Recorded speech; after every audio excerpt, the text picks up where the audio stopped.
It's simple. You stare into a mirror. What's the worst that can happen? After all, it's just a mirror. It can't hurt you. The Mirror is a Roblox horror experience that reflects itself around the concept of staring into a mirror. Made in 2019 by Roblox creator Egros, The Mirror stands out as an underrated horror experience, especially since commonplace horror games revolve around you being chased by something. But in The Mirror, it's just you and a mirror and your mind. Your darkest nightmares your mind can ever conjure, chasing you, growing, as your primal fears start to emerge. Oh boy, it's just something about this game that brings me great appeal. Remembering when I played it when I was nothing but a 14-year-old little boy, I was terrified to the core. About a game where you stare at a mirror. No. Maybe I was just naturally afraid of mirrors. No, I used to live in front of a mirror. So what's the appeal of this mirror? Why did I come back all this time to reflect on my past horrors? It's because there's a logical thesis behind this game's horror. A simple psychological equation that, when put together, equates to sheer horror without even trying. I want to try something new. You've seen me do lore analyses. But what about horror analyses?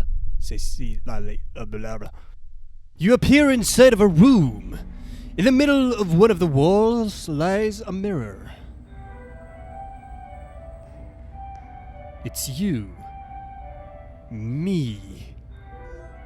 Did I choose the right character to fit this atmosphere? Hey girl, like my pants? In the corner lies a security camera, and near the door lies a list of instructions. Flip the switch to dim the lights. Did I also forget to tell you there's a continuously large switch in the room? In dimly lit room, stare at self in mirror for a long period of time. Report any visual or auditory abnormalities. Players are able to leave this room to forfeit the experiment, giving probably the best possible ending of the game, but this is not a game. This is an experience. And as an experienced experiencer, I must experience all this experience. So scary experience! Here I experience! Ugh.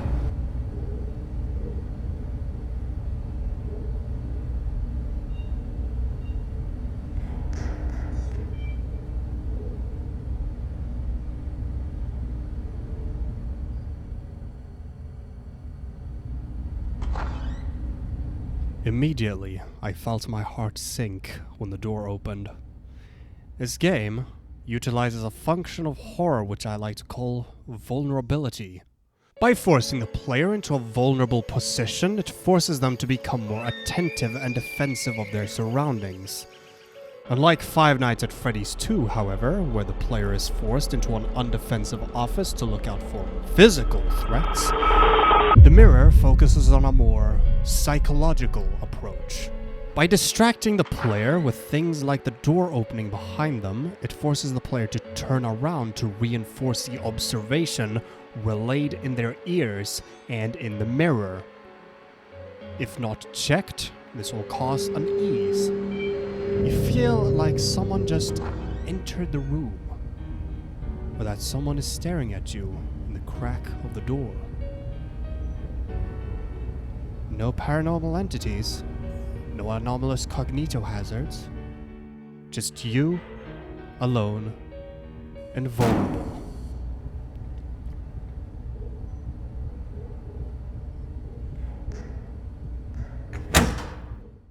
By leaving this experienced after this point, it is noted that the player was feeling a heavy unease. Being able to recount what they saw, if they saw anything. Remember, everything going on was purely psychological. Humans and mirrors, they were never made to connect. You obviously know how our ancestors were simple people. When they wanted their reflection, they would look into a body of water where only the sky was present in the reflection. It was only until, say 8,000 years ago? Nah, 600 years ago, the first ever glass mirror was erected. Now, our ancestors could see their reflections from the side. And safe to say, it terrified them. You glance at a mirror from a perspective, and it looks like a clear gateway to another dimension. No longer housing the reflection of your altar, it does seem like there is another world present there. And in turn, it would cause superstition.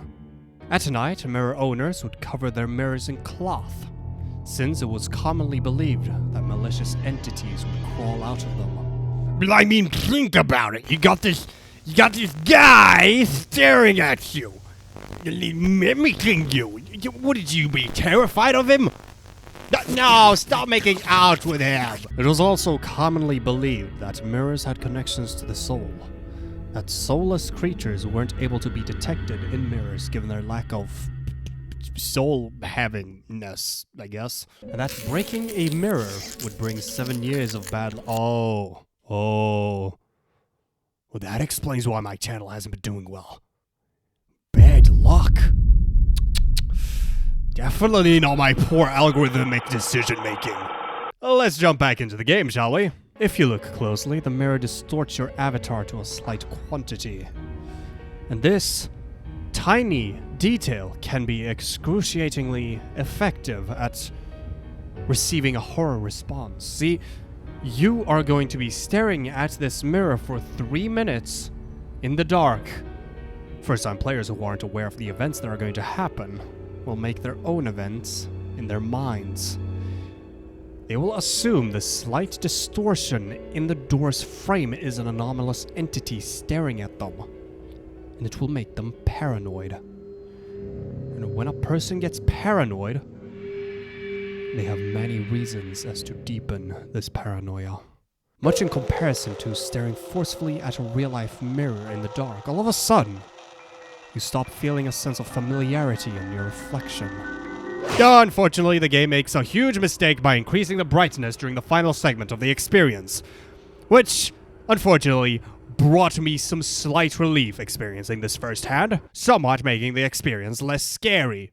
In horror, it is important to strip a player of their senses and force them into a position of vulnerability to increase horror. A great example of this is Iron Lung, because it leaves a player vulnerable and useless, them only being able to use cameras to be able to look at stuff. The increase in brightness, however, displays the player's eyes adjusting to the darkness, but their eyes relay what their psychology tells them. It's not inherently schizophrenia, but rather visual hallucinations caused from paranoia. Schizophrenia is much more than just seeing stuff. Your player is openly experiencing visual hallucinations from the extreme stress caused by staring at a mirror for a prolonged period of time.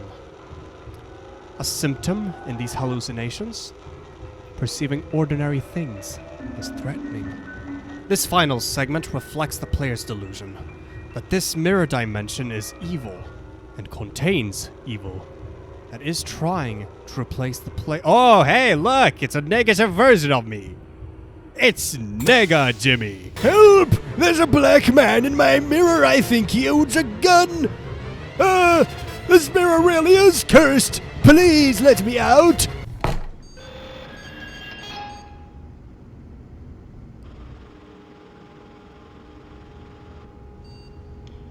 Experiment terminated.